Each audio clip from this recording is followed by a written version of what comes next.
Welcome to TRS Clips, where you'll find happiness through your own curiosity. Your family has a deep relationship with the Pashupatinath temple. Correct. Let's begin this conversation with a basic 101 about the Pashupatinath temple. So Pashupatinath temple is known as the head of all Jyotirlingas. It is the only linga, it is the only Shiva linga which has the head structures of Shiva in the linga itself. Okay. So Shiva, as you know, has five faces. The front face is Sadyojat. The left you have Bamdev. To the right you have Aghora Rupa. To the behind you have Tadpurush Rupa. And on the top, which is the Adrishya Rup or the Nirakar Rup, is the Ishan Rup of the Shiva, right? So in Pashupatinath, it's the only Shiva Linga where you are able to see the four faces. The Adrishya Rup still you're not able to see, but the four faces you are able to see. And Pashupatinath and Rudraksha have a lot of relationship because the Bhattas in Pashupatinath, again, are wearing Rudraksha while doing the puja. There is a Indramala in the vault of Pashupatinath temple, which is shown during auspicious occasions only, like twice a year. A public is able to see. Indramala is a mala made from one mukhi all the way to 21 mukhi Rudraksha. So this mala is found only in the Pashupatinath temple in Nepal. There's only one mala like that in the world. There has been more malas like that. Okay, some people have been able to get malas for themselves, which are the Indramala, but a temple having the Indramala, Pashupatinath is the only one. Okay, and back in the days, Pashupatinath also was unexplored because, again, Nepal is a small country and the infrastructure development has really recently started. Okay, we've been a country which is unexplored in many senses.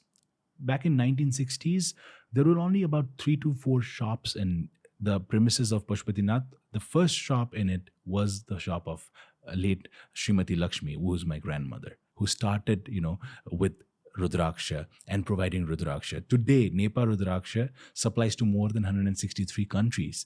But one thing remains. Each and every Rudraksha that we supply or sell to the devotees are touching the Lord Pashupatinath temple and then being shipped because it needs to be energized. In Devi Purana, what is mentioned is if energized or Shakti Rudraksha is worn, 21 generations receive enlightenment. So 11 generation forward and 11 generation backward are receiving enlightenment just by the touch or sight of an energized Rudraksha. So that is how auspicious it is, and Pashupatinath plays an extremely vital role in that. Of course, you've been to the temple multiple times in your life. You've lived and breathed the temple. So my house actually we're able to see Pashupatinath temple from my house. So my village, I am from Pashupatinath. So I didn't move to Pashupatinath.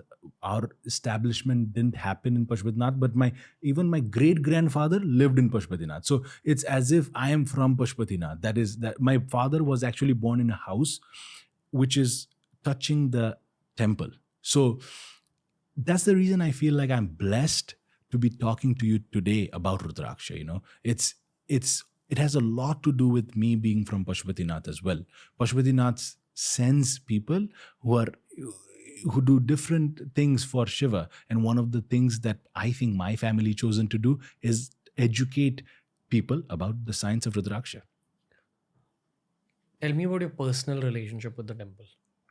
So every morning from my room, from the day I can remember, maybe I was 10, 7, 8 years old, maybe. From my room, before going to sleep and after waking up, I can see Lord Pashupatinath temple and I always bow down. Okay. And the relationship is such that I feel I took Pashupatinath for granted for a long while. Because if you're born in a place where you are able to see the temple every day, you don't realize the value. It happened to me, I think, until the age of 18. One fine day, and this is exactly how it happened. One fine day, I was in the rooftop of my house looking at Pashupatinath temple with my friend, okay? And we were talking about different things, right? And I saw the temple and I realized that this is the exact temple which is found in people's house in pictures. And I'm able to witness it live. So that changed something in me. That made me feel like the auspiciousness of the place that I was being, that the place that I was standing in, I was not able to comprehend for the longest of my life. So after that, I've been so grateful that I was born in the vicinity of Pashupatinath, and I'm able to see Pashupatinath every single day of my life, which is a blessing. So the personal relationship with me to Pashupatinath is my Ishta Devta. Ishta Devta, Ishta is the favorite god of yours, right? My Ishta Devta, in a personal note, is Pashupatinath. I still want to know more, man. I'll tell you why. Because I've had an intense relationship with God since I was a little kid. Sometimes you move away from God, even if it's for a tiny phase. Mm-hmm. Have you had a phase like that? You've kind of moved away from it? I have had a phase where, I was not paying attention to the spiritual side in me. I was maybe paying attention to a lot of different things, because with age, what happens is you start to be, right now, it's so easy to do that. So easy to fall prey to social media, just be all about the virtual world and not realize where you are. So that's the reason I said, right? Up until the age of 18, I was not even appreciating the place that I was born in. I was doing the rituals, like you said that you prayed, you did everything. You were not very spiritual, but you were doing that every day.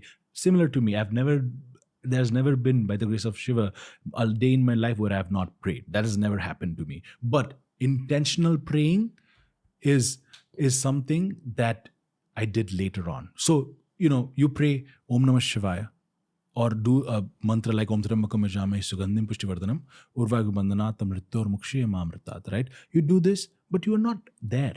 You're doing it because it's a habit. It's like, it's for example, if you work out, there's some muscle memories that you do, and you're not even paying attention to how many reps you have done. Similar to that, I'm giving you a very relatable example.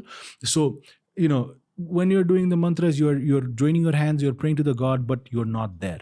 So I started being there very late in my life, which is early, but at the age of 18, I felt like, I was there and I was appreciative of what the mantras were, what each of the word in the mantra meant.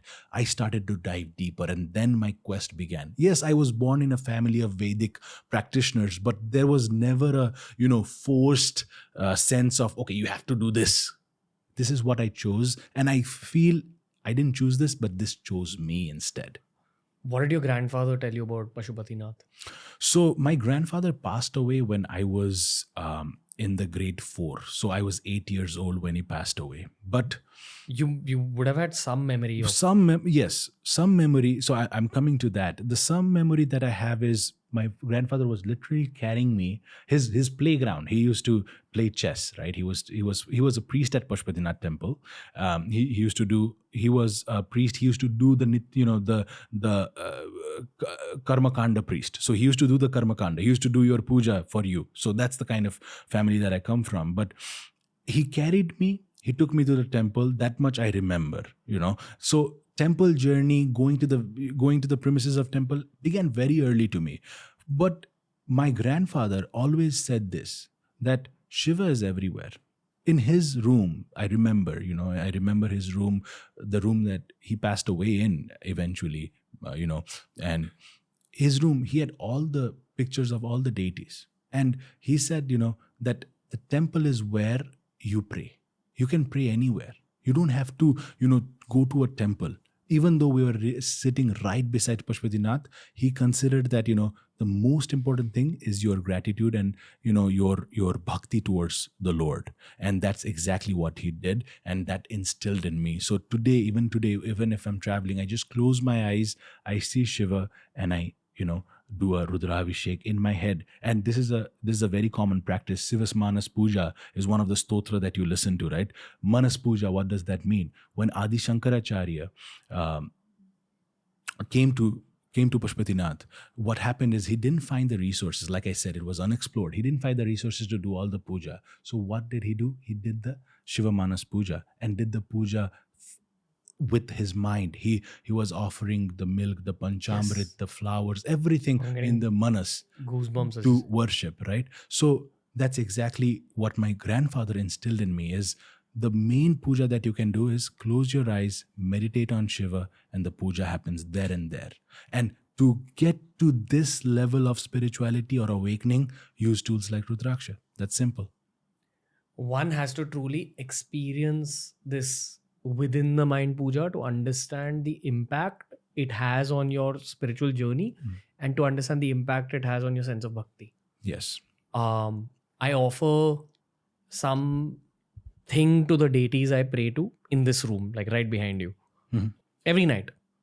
And I definitely can't do it every night of the year because I travel a lot because of work. Yeah.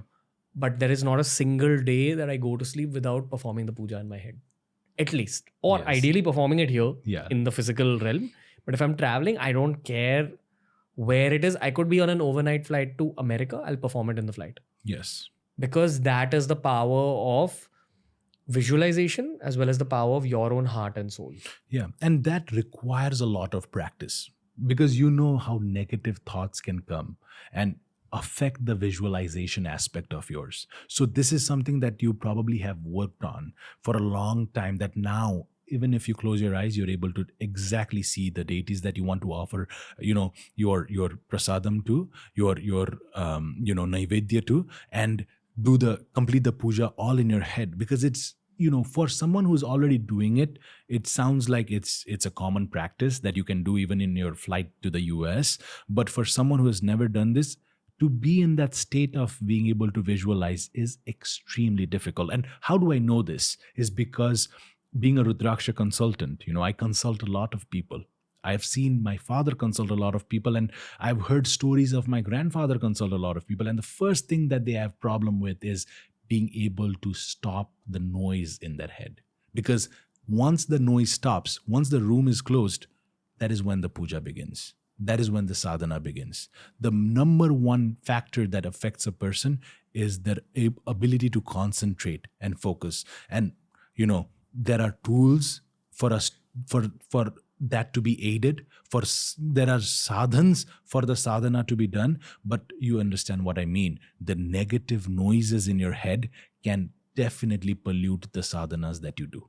And for you to be able to visualize and do the sadhana in the air when half of the people are probably scared of falling down in the airplane, because a lot of people like me are scared of flights, right? I fly a lot. I'm almost flying monthly or every few months.